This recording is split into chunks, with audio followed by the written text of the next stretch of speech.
Thank you so much for coming back. Thank you so much for joining me again. Thank you so much. I welcome you into this new testimony. So today I want to talk about how I was delivered from my dependency on medicinal marijuana. Now, when I first was introduced to marijuana, it was when I was 18 years old.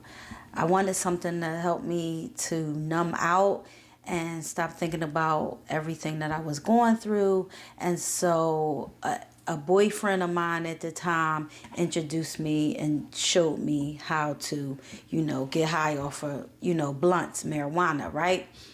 And so I was relieved to find something to self-medicate that wasn't alcohol, because I hated the way that alcohol made me feel. So that's when, I became, a weed head.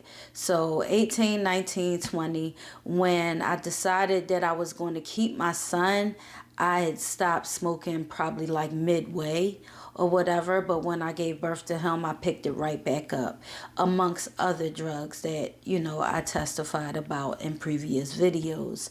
But moving along, once I became like saved and like really walking with the Lord, I knew that was something that I would leave behind. Moving forward, I had gotten rid of it. I didn't need a rehab. I wasn't so addicted to it to where as though, I was going through withdrawal or anything like that. I believe that although, marijuana is considered a drug, it's not like a manufactured drug in a sense.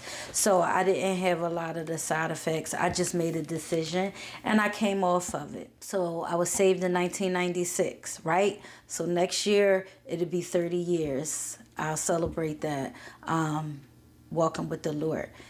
So anyway, I let it go, and then around 2020 I picked it back up. The reason why I picked it back up is because I was searching for something to heal me, help me. I had a knee injury that wouldn't stop hurting. I had emotional stuff that wouldn't stop hurting. And I ran into two Christian women that I called friends. One was significantly older, in her 60s, and one was about my age or whatever, and they both were taking it for medicinal reasons.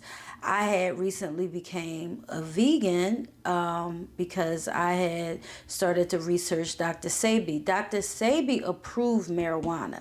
Around this time where I'm getting this information, Dr. Sebi is saying eat plant-based, dropping to his knees on a porcelain floor in his 70s, not being hurt or affected.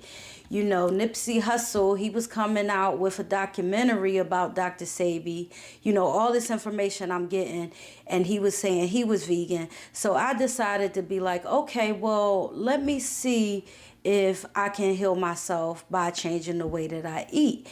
When I did that, I also changed my mindset about medicinal marijuana, because they were legalizing it, and now you can have it for medicinal reasons. So instead of seeking the Lord, instead of saying, let me pray about this, let me even fast to pray about this, I was so desperate and hurting in so many areas of my life. I was going through it in my marriage. I was going through it, with my son. Like, he had recently been oppressed by demons. I didn't know that was what was going on.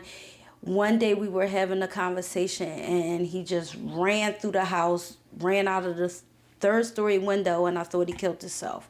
I was experiencing post-traumatic stress from that.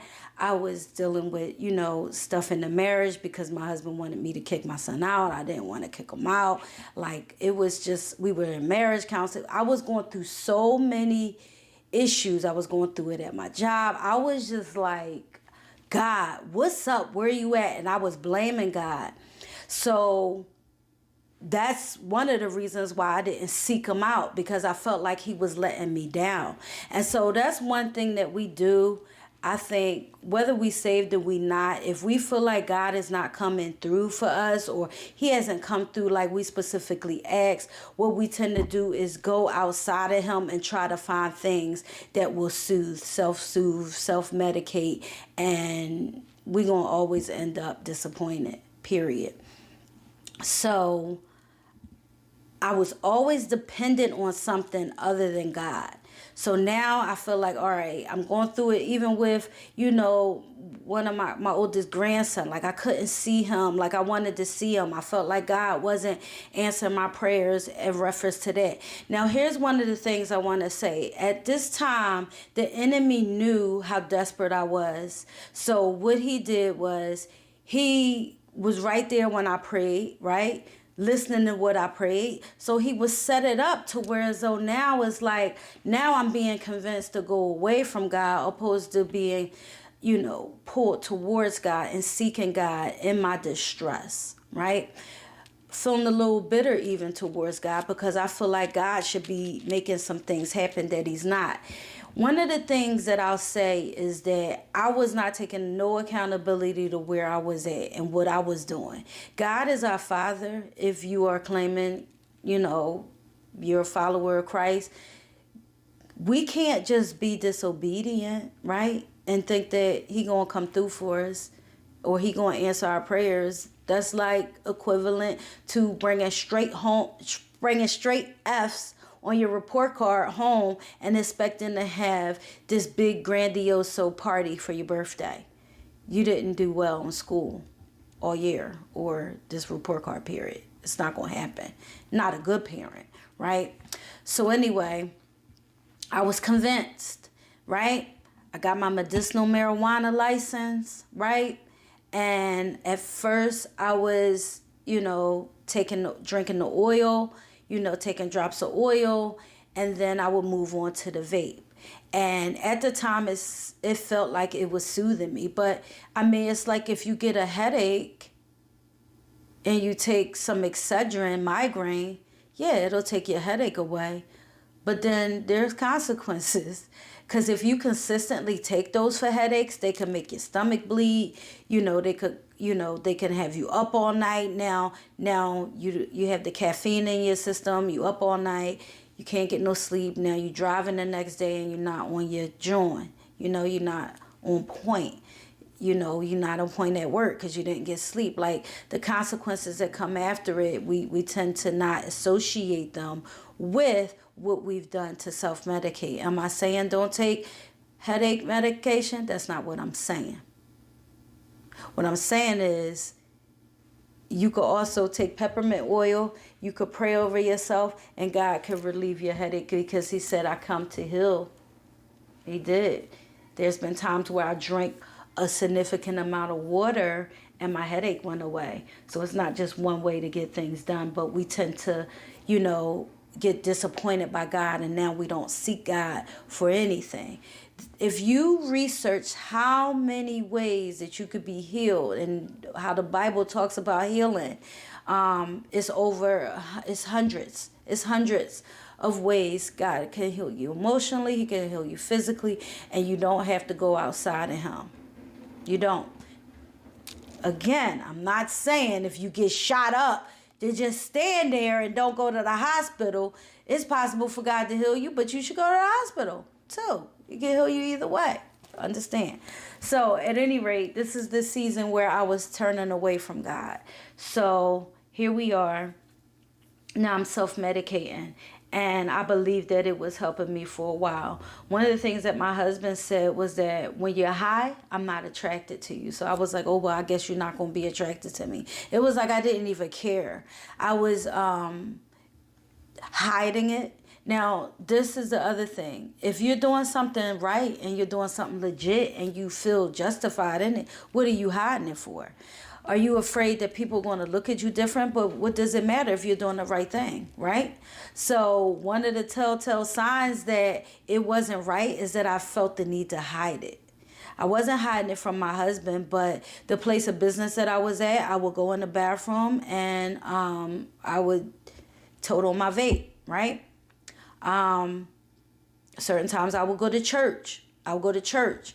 right? I'm at church in the bathroom on my vape, making sure nobody, spraying stuff behind, making sure, like, if I'm saying this for my knee, if I'm saying this for my post-traumatic stress, if I'm saying that this is my medication, why do I feel need to hide it? Because there's still this level of I'm dependent upon what people think of me. So that's another level of codependency that I needed to be delivered from. I received deliverance. What I was delivered from was demonic torment, demonic influence, demonic oppression, demonization. I was going through it and I didn't realize it. Once I realized it, I asked God, I said, all right. I remember I used to dream. I don't dream anymore. I want my dreams back because I know that you could warn me in dreams. I know that you can, send me messages in dreams. And I really want to be used any way, every way possible, right? I felt him telling me that, in my mind, I felt him telling me that the medicinal marijuana was in the way. And I'm like, okay, all right, God, listen, whatever you want me to give up, I'm giving it up. When I got delivered, I went through my house like, all right, I'm throwing this away, I'm throwing that away. Whatever you revealed to me, I'm throwing it away. I threw away incense that I got from the Muslim shop, oils that I got from the Muslim shop. I was going through it. I was throwing away vision boards. I was throwing away anything that looked like it could be like Buddhist, any statues I was going through, right? Because I was like, I'm going to err on side of caution too at the end of the day. So this medicinal marijuana, though, it was one of the last things to go because my doctor approved it. My family doctor that I've had for over 10 years, he approved it. He said it was safer than antidepressants, right? Because I was struggling with depression. And he said it was safer than that and it was not addictive. So he approved it, right? The doctor that I went to that was prescribing it, he approved it, right? But I wasn't asking God, did he approve it? So once I asked God, did he approve of it? He started to speak to me. All right, so boom. I'm like, all right, this is hard. But what I realized is also it wasn't even working anymore. It wasn't even working anymore. I was up to like 89% of TCP, whatever it's called, I forgot. THC, yeah. So I was all the way up, you know what I mean? I was doing it all day. And I found myself still crying. I found myself still depressed. I found myself still miserable. It was a void. Like anything that you put in your life to replace God, to soothe you instead of God, and you're using it as, like a replacement because he just ain't getting it done. Oh, you could forget about it. You could forget about it. It's going to fail you at some point. So I sought him, I prayed, and he answered. I was talking to a pastor, and when I talked to her, I asked her, do you think, because I want to have my dreams back. This was really important to me. And I was going through everything that I believe that could have been a hindrance. She ended up saying, I don't see that you need deliverance. If you've forgiven everybody, you're not holding any grudges, you repent, you fast, you pray, you're on the right track, you're not being disobedient, being in bondage to sin, We was on the phone, we talked it through. She said, maybe you just won't have dreams anymore. I didn't feel comfortable with that, but I was like, okay, she didn't believe that I needed any further deliverance, right? So boom, we getting ready to hang up. She prayed, and then the Spirit of the Lord told her to say this. She says, let me just ask you one. Are you taking any medication? And I was like, well, no, because when I went out on workers' comp and they prescribed me something, I couldn't take it. I had to take topical stuff. Because I couldn't take medication because it would make my stomach bleed out, right? And so I was like, I'm not taking anything, But then I said, but I had to be honest. I was like, but I do take medicinal marijuana. And she was like, oh sis, that's it. Because I said, oh, I cut it right off. I was like, you don't have to explain. I said, if you believe that is what is causing me not to have my dreams to be blocked, I said, I already prayed to God about it, and if you believe it should go, I'm receiving that message or whatever. And she was like, yeah, because da da da da. She went in, she explained anyway, but I really felt like, okay, this is the way that the Lord is choosing to answer me. So I heard him in that moment. Now, afterwards, I got all my vapes together. I got everything together. I went and showed my husband. I said, I'm about to throw all this in the trash. And then he was sitting on the porch. I just went and told him that. And then I left and I went through it in the trash. He was like, oh, you could have sold that. That was not the Spirit of the Lord telling him to say that. I know what that was. So the enemy was telling him to say that, because why would I sell it? Right? God is telling me to get rid of it, right? So I put it all in the trash, and I'm like praying, and I'm like, all right, God. A little while later, the enemy would creep in my mind, because I had already decided, right? So where are these other intrusive thoughts coming from? That's why the Bible tells you to bring your thoughts captive, right? You know what I mean? And bring them unto the submission of the Holy Spirit. Bring them in alignment with what God has said, not with what you feel like is cool, right? But at any rate, I start going over the conversation that I had with this pastor, and I'm like, well, she said, in my head is going on, all right? She said she don't take any medication. Well, that's not wise. Why would I listen to her if she's just against all medication and she just has this real strict boundary, like I'll never take medication?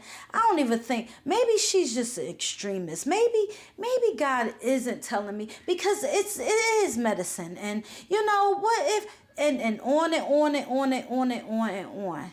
So I said, all right, hold up. All right, God. I need confirmation. I didn't, but I did want it, because I didn't need it. Because here's the thing, the longer you walk with the Lord, the less confused you'll be, until you won't be confused, because he's not the author of confusion. Who's the author of confusion? That's why I said, like, I could allow myself to be confused by the enemy, and then I could take it on and make it my truth, but he's the author of it. So he started that wheel of turning. So here I am now, I'm in the trash can, right? Digging out my vapes, wiping them off, going back to God. And he's so merciful and kind, because he didn't have to do it. But I asked him for confirmation. I said, all right, if you really want me to give up this form of medicine, right? If this is something that you feel as though you want me to get rid of, could you please allow my dreams to come back? That'll be like a way that you show me, in the Bible, how they be like, give me a sign, give me a sign. God ain't got to show you nothing. You just called to be obedient. But guess what? He's so kind and so loving and so merciful and so gracious that he will even entertain your confusion. He will help you, because I asked him to do that, and I put it up, and I said, I'm taking it out the trash, but I won't use it until I have confirmation that you are saying yes or no. Like, it don't matter, it's your free will, or it's not the reason why you haven't dreamed, or, the latter. Now, at this time, if I was dreaming, I could not recall. And this is years. I'm not even joking. Like years. Now, sometime I might wake up and realize I had a dream, but I have no recollection of it. So it literally was like my dreams were stolen. right? So boom, this is years. I'm not kidding. I go to sleep that night, and do you know I dreamed? And not just dream, but you know how you have one dream, then you have another dream, then you have another dream. And one of the dreams that I had was actually like a dream come true. I won't even share the dream with you because that's irrelevant. I still remember it. And this was a long time ago. So what I'm saying is that God answered. He was like, my poor little ignorant child. Okay. If you need this to understand that I am speaking to you, here you go. I have dreamed ever since. I have remembered my dreams. I have written down my dreams. My dreams have been interpreted for me by way of Holy Spirit. I've seen what has happened and been like, that makes sense according to my dream. I have been warned by my dream. I have been encouraged by my dreams. My dreams are back, and I've never picked back up another vape. I took my medicinal marijuana license and I cut it in half. I did not renew it. I blocked and deleted my account. It was like, I've heard you, Lord, right? I've heard you, Lord. Like, you don't have to tell me again. Now, I understand that people, they use it because they having back pain or they having knee pain and this and that and the third. Have you ever asked God to heal you? Have you ever went to a church or a pastor or a minister or a disciple of Christ and asked them to help you with healing, to help you seek healing from God? Have you done that? Or do you not believe that God can do that? Jesus was healing people all up and through the Bible. And then he said, I'll leave, I'll send you the comfort, and the things that I've done, you'll do, and even greater. That's what Jesus said. It's in red letters in the Holy Bible. He said he cast out demons, he healed the sick, he performed miracles, he raised the dead. And he said we would do these things, but we don't believe that we will do these things. So if your brain is saying that you can't be healed, then you won't seek it. I was dependent on that instead of being dependent on the Lord. But now I'm fully dependent on the Lord. If I have a pain, I speak to it. Now, that's not to say that I haven't taken, Excedrin for a headache every now and then, but it's been so far and few in between because it's not healthy for me, right? I've sought the Lord first. I've prayed. He's healing me. He has healed me, and he will continue to heal me until I'm brought home, and then I'll be healed. I'm healed by his stripes. I am healed. I believe that for you. I believe deliverance for you. I believe healing for you. But you got to believe it for yourself. You got to seek him. You got to seek him first. You got to seek God first. That's it. That's all. That's my testimony. And I hope that it has blessed you. Next week, I'm going to talk about how I was set free and healed and delivered from codependency. And it started from early on in my life. So stay tuned. And like always, I love you and I appreciate you being here.